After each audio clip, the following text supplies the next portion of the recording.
پھر اسی طرح زینت کا جو ہے ذکر ہوا کہ جس سے انسان آرائش کرتا ہے اپنی، تو اس میں بھی غلو سے کام نہیں لینا چاہیے. اب یہاں سے کوئی یہ نہ سمجھے کہ قرآن تو کہتا ہے بیوٹیفائی کرو اپنے آپ کو، لہذا جس طرح چاہو کرو. یہ معنی نہیں ہے اس کا، کیونکہ بیوٹیفیکیشن میں بھی اللہ تعالیٰ نے اور اس کے رسول صلی اللہ علیہ وسلم نے کچھ حدود مقرر کی ہیں. مثلا حدیث میں آتا ہے لعن الرسول علیہ الصلاۃ والسلام الواشمۃ والمستوشمۃ والواشرۃ والمستوشرۃ. رسول اللہ صلی اللہ علیہ وسلم نے لعنت فرمائی ہے گودنے والی پر، گودوانے والی پر، دانتوں کو نوکدار بنانے والی پر، اور اس پر جو دانتوں کو نوکدار بنوائے. یعنی ایسا طریقہ اختیار کرنا کہ جو پرماننٹ میک اپ کی قسمیں ہوتی ہیں، کہ مثلا یعنی ٹیٹوز جس کو کہتے ہیں، تو ٹیٹوز صرف بلو کلر کے نہیں یا بلیک نہیں ہوتے، بلکہ اب میک اپ کی غرض سے بھی استعمال ہو رہے ہیں، اس سے بھی منع کیا گیا ہے. یعنی گودنا جو ہے وہ اس میں شامل ہوتا ہے. اور اسی طرح جو دوسری چیز ہے دانتوں کو نوکدار بنوانا، یہ اس دور میں لوگ کیا کرتے تھے، گھسا گھسا کے دانتوں کی شیپ فرق کر لیتے تھے. بریسز لگانا نہیں مراد، وہ تو اس میں تو ٹریٹمنٹ بھی ہوتی ہے نا، لیکن ایسی بیوٹیفیکیشن کہ جس سے خلق میں تبدیلی ہو جائے. اس میں آپ دیکھیے حدیث میں واضح الفاظ میں آتا ہے، بخاری اور مسلم کی حدیث ہے کہ آپ صلی اللہ علیہ وسلم نے خوبصورتی کے لیے دانتوں میں درزیں بنانے والی، اپنی دانتوں کو اندر سے گھسا کے بیچ میں فاصلہ زیادہ کرنا، اس پہ لعنت کی ہے، جو در حقیقت اللہ کی بنائی ہوئی ساخت میں رد و بدل کرتی ہیں. یعنی کوئی بھی ایسا میک اپ کہ جس سے پرماننٹ چینج جسم کے اندر ہو خوبصورتی کی خاطر، وہ منع کیا گیا ہے. اس میں آتا ہے لعن اللہ المتفلجات للحسن، کہ حسن کی خاطر دانتوں کے اندر تبدیلی پیدا کرنا. اسی طرح لعن رسول اللہ صلی اللہ علیہ وسلم النامست والمتنمست. آپ صلی اللہ علیہ وسلم نے بال نوچنے والی پر اور اس پر جو کسی سے خدمت لے اس پر بھی لعنت کی ہے. اور اس میں بھی ایک تو وہ بال ہیں جو بیماری کے طور پر ہیں، جیسے چن پر یا لپس وغیرہ پر، تو وہ نہیں. ایک وہ ہے کہ جو آنکھوں کی جو بھویں وغیرہ ہیں ان کو تراشنے کے لیے بنائے جاتے ہیں، وہ شامل ہیں.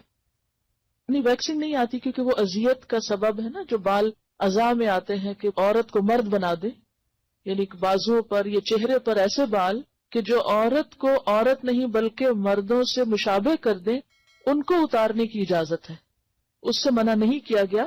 بلکہ اس میں آپ دیکھیے کہ طبرانی کی روایت ہے کہ ابو اسحاق کی بیوی جو نوجوان تھی اور خوبصورتی کی شائق تھی، حضرت عائشہ کی خدمت میں حاضر ہوئی اور پوچھا کہ عورت اپنے شوہر کے لیے اپنے رخسار کے بال، رخسار کہتے ہیں نا چیکس کو، صاف کر سکتی ہے؟ حضرت عائشہ نے فرمایا اذیت کو ممکنہ حد تک دور کرو، کیونکہ یہ اذیت کا باعث ہے. یعنی عورت کے منہ پر بال جو ہیں وہ مرد کے لیے اذیت کا باعث ہے. تو یہ کتاب اللباس فتح الباری میں روایت آئی ہے، تو اس کی اجازت ہے. اسی طرح بالوں میں بال جوڑنا جو ہے، جوڑا بنانا یا بالوں کو کسی بھی طرح پیچ کر کے اس میں لگا کے خوبصورت بننا جو ہے وہ بھی منع ہے. حدیث میں آتا ہے، بخاری کی روایت ہے، اللہ تعالیٰ نے بال جوڑنے والی اور جڑوانے والی عورت پر لعنت فرمائی ہے. اور اس میں آپ دیکھیے کہ ان ساری جو احادیث ہیں ان میں ایک چیز مشترک ہے، اور وہ کیا ہے؟ لعنت کا لفظ. یعنی اللہ کی رحمت سے دور ہیں ایسے لوگ. ایک اور حدیث میں آتا ہے کہ بنی اسرائیل اس وقت ہلاک ہوئے جب ان کی عورتوں نے ایسے کام کیے. یعنی بنی اسرائیل کی ہلاکت کے پیچھے بھی ان کی عورتوں کی حد سے زیادہ زینت میں دلچسپی تھی. پھر اسی طرح ایک اور حدیث ہے جس سے پتہ چلتا ہے کہ بالوں کے اندر اگر کوئی جیسے دھاگے کے یا اون کے کوئی پیچز لگائے جائے تو منع نہیں ہے زینت کے لیے، جیسے چٹیا ڈالتے ہیں یا مہندی یا پراندہ یا وہ جو کلپس وغیرہ ڈالتے ہیں یا بیڈز ڈالتے ہیں، اس سے منع نہیں کیا گیا کیونکہ وہ پتہ چل رہا ہے کہ کوئی ایکسٹرا چیز ہے. اور پھر اسی طرح یہ ہے کہ خضاب لگانا جو ہے، یعنی بالوں کو رنگ لگانا، اس میں سیاہ رنگ سے منع کیا گیا ہے.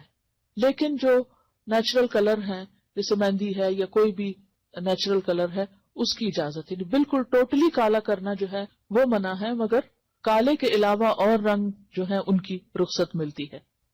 اس میں ہم دیکھتے ہیں کہ واضح طور پر حکم ہے. ابو ہریرہ کی روایت ہے کہ نبی صلی اللہ علیہ وسلم نے فرمایا یہود و نصارہ خضاب نہیں لگاتے، تم ان کے خلاف طرز عمل اختیار کرو. یعنی بال سفید رکھنا پسندیدہ نہیں، ان کو رنگنا زیادہ پسندیدہ ہے.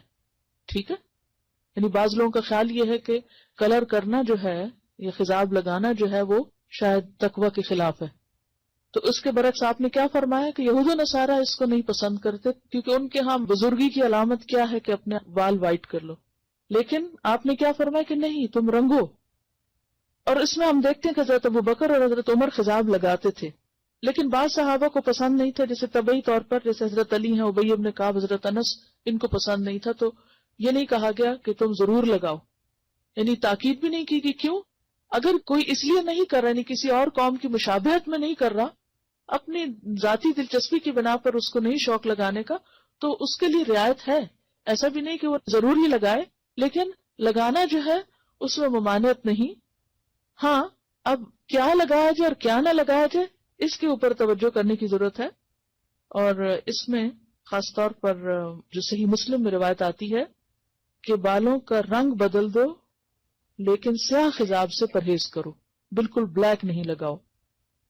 امام زہری فرماتے ہیں جب تک ہمارا چہرہ تر و تازہ تھا ہم سیاہ خضاب استعمال کرتے، لیکن جب سے چہرے اور دانتوں میں تغیر آ گیا ہم نے اس کا استعمال چھوڑ دیا. بالکل بلیک سے کیوں منع کیا گیا؟ کیونکہ یہ بھی ایک طرح سے دھوکہ دینے والی بات ہو جاتی ہے. آپ نے فرمایا بہترین چیز جس سے تم سفید بالوں کا رنگ بدل سکتے ہو وہ حنا اور کتم ہے. کتم جو ہے یہ یمن کی ایک بوٹی ہوتی ہے جس کا ریڈش بلیک کلر ہوتا ہے، سیاہ مائل بسرخ ہوتا ہے.